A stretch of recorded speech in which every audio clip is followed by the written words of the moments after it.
Hello, I'm Julian Greystoke. Welcome to my library and Julian's House of Furnace Noises. Ignore the background noise, please. We are here with another book review, which is why I'm dressed up in my leather coat. It's a long leather coat, too. I love it. Unfortunately, I didn't have a gun that would go with the look, so I'm just gonna have to settle for the coat. Today, we are going to do a review that 8 bazillion people have already beaten me to. When was I ever on time for anything? That's what you love me for, right? I had to wait because I wasn't sure if this book was going to end up being our next read-along, and then it wasn't, so I was finally able to read it, or in my case, listen to it, because you know, I had to have the audiobook. Which is good, because now I know how to pronounce the main character's name, and I'm probably still gonna fuck it up. Nigel is here. He's going to be my sidekick. We solve crimes together. So the book that we're looking at today is Breach of Peace by the infamous Daniel Green of YouTube fame. He is a big-time booktuber. I don't follow him. I've seen like a couple of his videos because like how can you avoid them if you're on the bookish scene on YouTube? But I'm not like a fan of his. He just reads really different books from what I read. Nothing against him. Just have different reading tastes. Just as a heads up in this review, I am going to be talking more like directly about the author than I normally do when I talk about a book, because he is such a well-known YouTuber and because his name is like a main selling factor for this book. We are going to be talking about like him as an author a lot more than I necessarily do with some of my other reviews. Anyway, he wrote a novella. We're going to read the synopsis off of Goodreads. When an imperial family is found butchered, officers of God are called to investigate. Evidence points to a rebel group trying to stab fear into the very heart of the empire. Inspector Khalid, I learned that's probably how you pronounce it, begins a harrowing hunt for those responsible. But when a larger conspiracy comes to light, she struggles to trust even the officers around her. So that's a pretty vague blurb, and it doesn't really cover much of what happens in the novella. So right away I am going to warn you that this is going to be a critical review. We are going to be looking in depth. There are probably going to be spoilers. So if you want a happy, I love everything review, there are a bazillion of those already. Just go like search Breach of Peace and review, and you will find so many people praising it to the heavens. Now, to be clear, I didn't hate it. I just am not going to praise it up like everybody else has been doing. We're going to be looking at it much more in depth than a lot of the overview reviews are doing, which is another good reason for me to wait, because I did also want to wait for it to become available on things besides audiobook, because for some reason, somehow, I don't understand how, the audiobook ended up getting published early, which I didn't even know that was possible, because when I published my book, I couldn't even make the audiobook until the other versions were. So he must have gone through a different system to create the audiobook than what CreateSpace gives you. I don't know. But anyway, the audiobook got published first. Lots of people were listening to it, but I also wanted to wait until people could also read it, which I think that everybody can now. It's also rainy today, setting up our ambiance. I have written my notes like the scribblings of a crazy person. I could hang them up on a wall with red bits of string and tacks because I was listening to this while I was at work, but I didn't want to forget anything. So I stuffed this paper into my pocket, and I was vacuuming with a backpack vacuum, and I would stop periodically and just like either kneel on the floor or be like up against a wall furiously writing notes for the book I was listening to. All things told, very messy. We'll see if I can understand any of it. Something else I did want to mention before we actually get started on the story itself is, honestly, what a great hustle I think that this novella is. Legitimately, I think this was one of the best business decisions Mr. Green could have made as a popular YouTuber and self-published author. I know some people have been salty about him doing this, and I'm salty too because I would like this kind of success, but like I cannot knock the hustle. I think this will work out so well for him. He put out a novella. It's low stakes for him. It's quick and easy to, well, easy deceptively easy to write, and it introduces people to his world. So it is doing a number of things for him. It is getting his writing out there in a form that people can buy, but it is also testing the waters to see whether people like his writing or not. Because I am assuming he's already working on the novel, or at least another novella, and it's good to have people's thoughts, you know, your readers' thoughts on whether they liked it or not. Like, if everybody was like, no, it's terrible, he might hold back on the novel a little bit longer. But if people are loving it, he might be like, okay. It also introduces people to his world, kind of. We'll talk about that later. And the concepts they're going to be encountering in his book, so he can also judge how people are going to respond to that. So this is like the ultimate testing the waters tool for him. He's finding out how many people are probably going to buy it, how popular it's going to be, how well it's going to review, and all with the low stakes of a novella. That's a serious hustle you've got going on, and it's, I wish I'd thought of it. It probably wouldn't work for me. I'm too small of a author tuber. But the thing you should know about my partner Nigel is he will hit me in the face with his tail. And there it is. There it is again. Okay. The first thing I want to talk about is the title, because I think the title is doing more than some people are giving it credit for. Breach of peace can mean a couple of different things, kind of hinting at what's going to be happening in the story. I know a lot of people have been like, he called his book Bop, he wrote a bop, and maybe that was a factor as well, but breach of peace can mean something like actual peace is being breached. So peace is in trouble, which is true in this story. A breach can also remind people of an attack. Our defenses have been breached. So near the end of the story, when the police are literally like breaching the enemy stronghold, that comes in too. And since these are the officers of God, they are the peace. The peace that is coming in to get rid of these disruptive bad guys.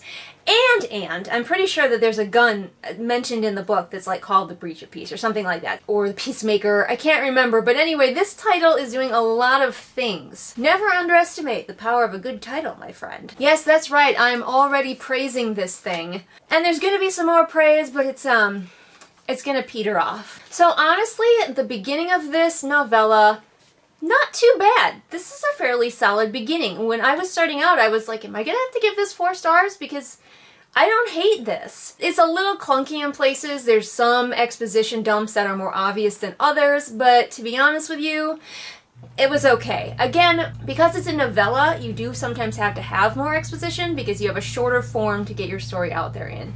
But that doesn't mean you can just go ahead willy-nilly with the exposition dumps. You do have to be careful and still try to weave them in as much as possible. And I thought that was done okay. It is pretty clear if you really are looking for it. Like, I don't think the average reader is really gonna notice, but because I was specifically looking for it, because I'm a nitpicky motherfucker, you can tell right away that he is still a novice with his prose. There are some clunky sentences, some awkward wording, and we'll get into a few more of the gaps in his prose as we go on, as I notice more of them. So I tried to ask my smoker friends, but I did it too late, so if I get an answer from them, I'll put it in the comments. But the main character, Clid, is a smoker and apparently fairly addicted to cigarettes, although we kind of forget about that later on. But anyway, at the beginning of the book, she lights up at least 2 cigarettes, both of which surprise her. Like, she lights up without realizing she's lighting up, and I really want to know, does that happen? My dad was a chain smoker while I was growing up. Like, cigarette, cigarette, cigarette. Always had a cigarette.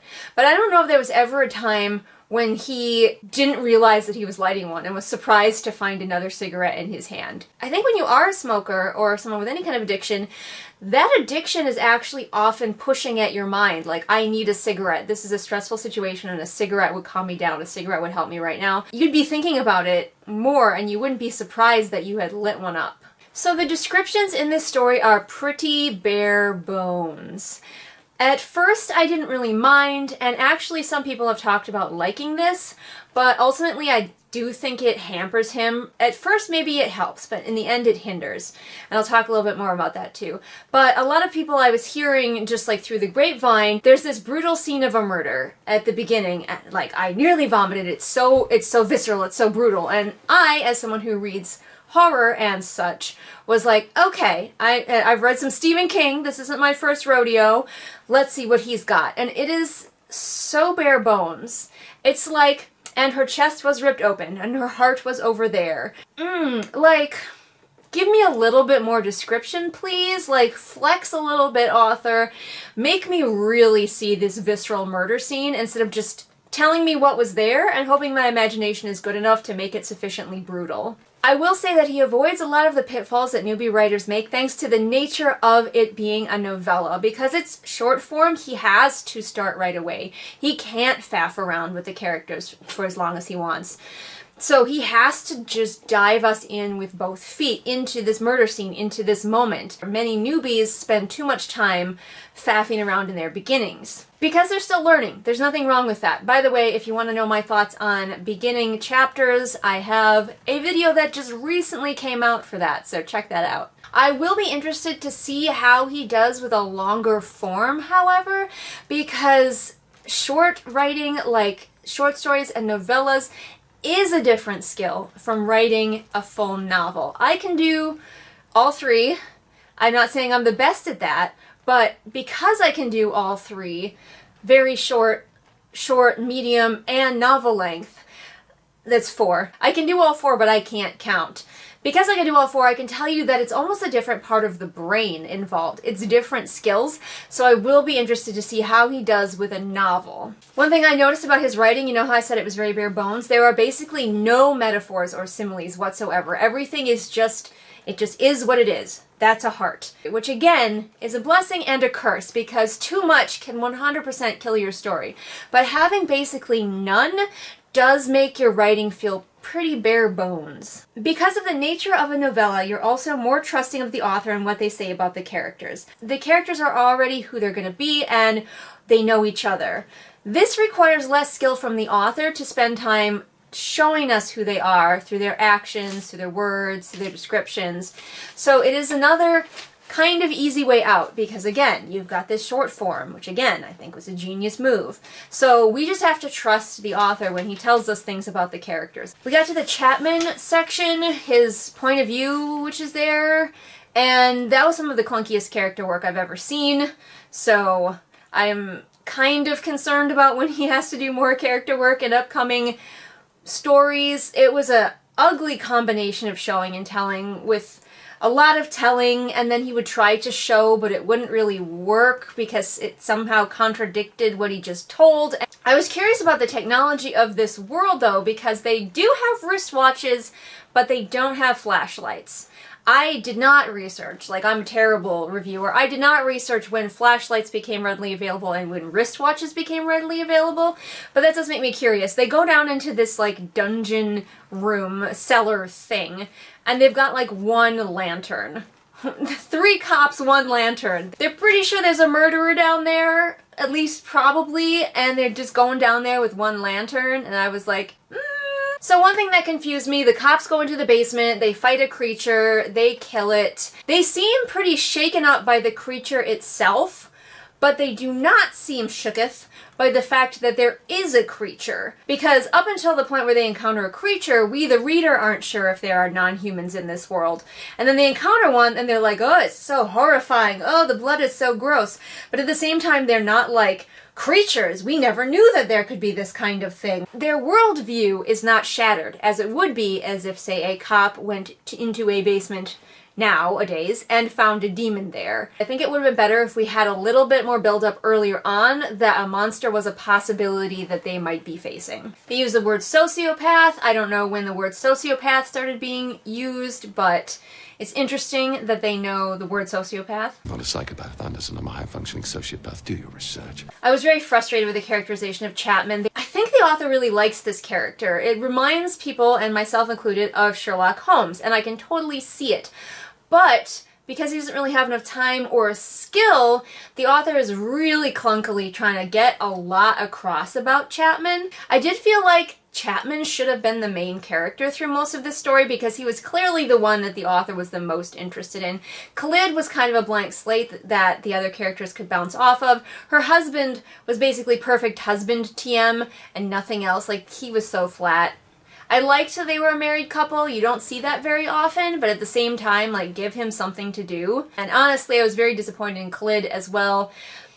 I couldn't really tell you a damn thing about her personality. What is Khalid's personality? Honestly, I was really interested when I was first reading this to see if maybe Chapman and Khalid would go on to future mysteries together, forming an odd little sort of Holmes and Watson dynamic. She does have things in common with Dr. Watson in that she is already married and has like her own life on the side, but she also wants to solve crimes, and she's oddly drawn to Chapman and his like style of crime solving. If the ending of this novella hadn't happened. I will say that the bare bones descriptions do work pretty well for action scenes. Over describing an action scene can slow your action scene down and make it not as punchy, and because he doesn't describe really anything, at least the person-on-person action scenes are pretty good. Khalid and Chapman end up in a restaurant, a diner of some kind, an inn, that it is mentioned cops often frequent, so I assumed Khalid had been here before. And obviously things go down where Chapman is revealed to be a rebel. I kind of hate the blanket term of rebel. Like, if you just need some people for your characters to fight against, just call them rebels. What are they rebelling against? What's their ideology? Why are they rebelling? None of that really matters all that much if you just call them rebels and say they're against your main characters. Oh no, it's the rebels! Anyway, she's figured out that he is a rebel, and she, draws her gun on him in a crowded eatery. If I had a better handle on Khalid's personality, I would know whether this was normal or not for her. But then later, when he incapacitates her, no one recognizes her as a cop. And I was like, wait, none of the waitstaff have seen her come in here before? Like, I know she's not wearing her uniform in this scene, but nobody's like, hey, wait, that is an inspector. She eats here all the time. Place description is severely lacking in this story. Basically, nothing around the characters is ever described, and in fact, the author cleverly uses darkness and a concussion to avoid having to describe Chapman's house. But the thing is, now I know over-description is a thing to watch out for, but describing a place not only sets your character in space, because these characters are suffering from some serious white room syndrome, where it's just a character in a space that we just don't really have a handle on. The only reason I even know the aesthetic of this story is because the cover is very aesthetic. The lack of descriptions of space really can bite you in the ass in a couple of ways. She ends up in Chapman's house, and when she wakes up, it might have been a time to describe his house a little bit, because did you know that describing the space where a character lives can help you with their characterization? She may have seen things in his home that helped her understand him better as a character without us even having to interact with Chapman. But no, nothing of his home is described aside from the fact that he has a bathroom, and it has a tub in it.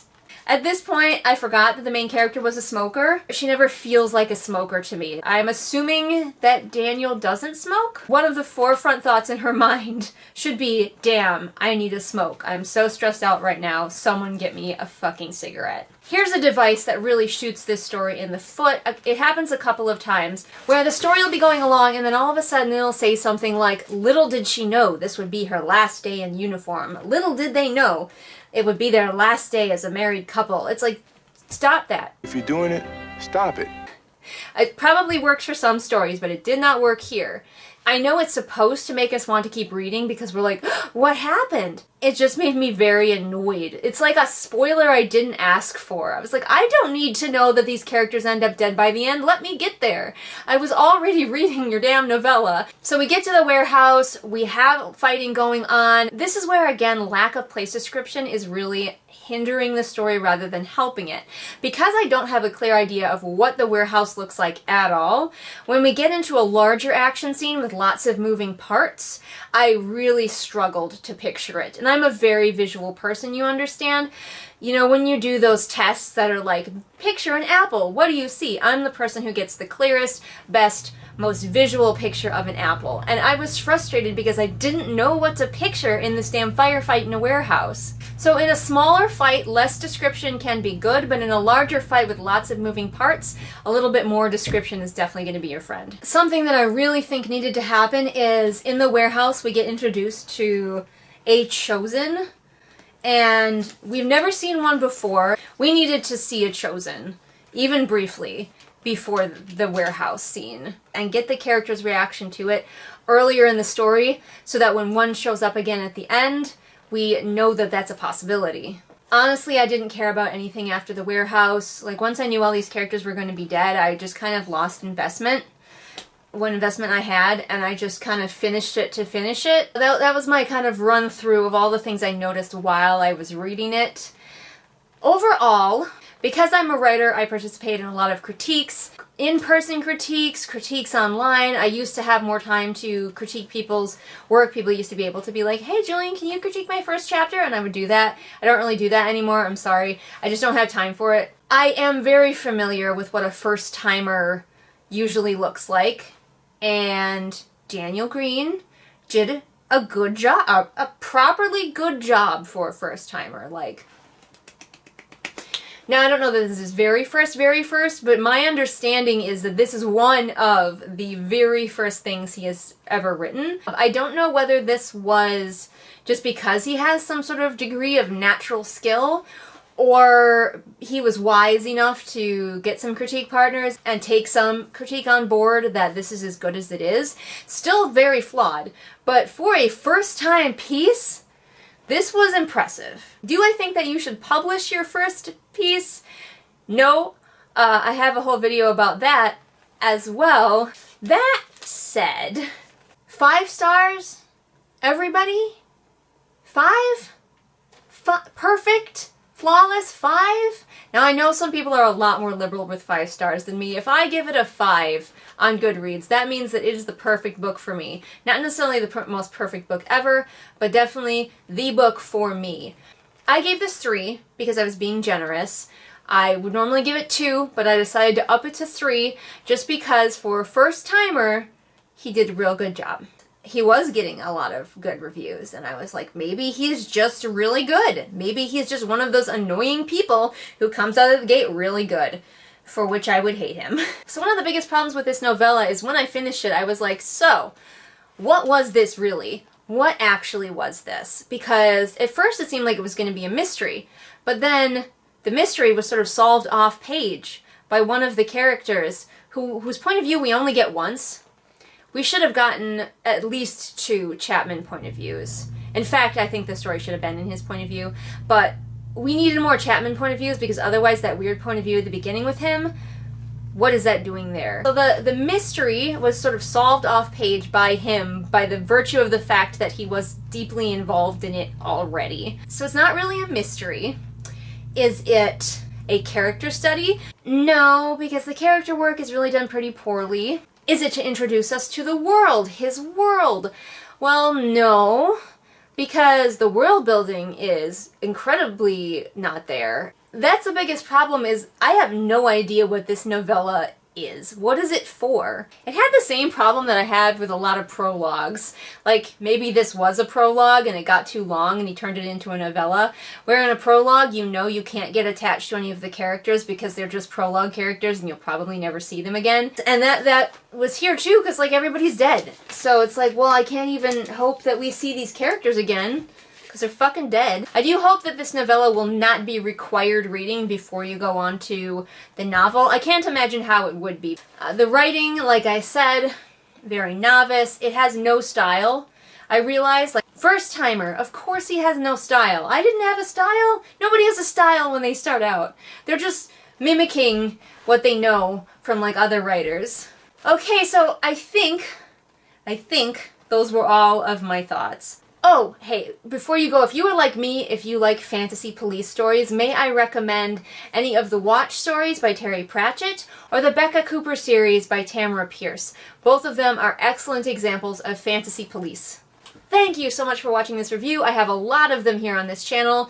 So many. They're all in a playlist. Super easy to binge. And if you can't get enough here on the channel somehow, you want even more content from me, you can become my patron over on Patreon, where for as little as $1 a month, you get exclusive access to content not seen here on the regular channel, including stuff about my writing. All the links to my social media are in the doobly-doo, including my Goodreads, where you can keep an eye on what I'm reading in the moment. I usually have a Goodreads review up the same day as I finish a book, so you'll know exactly my thoughts in the moment before I can get to a more lengthy review. And I will see all of you again next time with whatever it is I happen to be doing next time. Bye! It has come to my attention that there may be a few people left in the world who do not know who my patrons are, and this will not stand. My patrons are Belle, Anne Sophie, Callison, Ray, Artemis, Shelby, Zaire, Jesper, Irene, Scribbling Cat, Savvy, Jenny, Amanda, Lisa, Sarah, Anna W., Anna C., Light Julie, OS, Lennox, Kit, Hayden Glade, and Persephone. There, consider yourselves educated on the best people in the whole world. You're welcome. That old black magic has me in its spell. That old black magic that you weave so well. Icy fingers up and down my spine. That same old witchcraft when your eyes meet mine.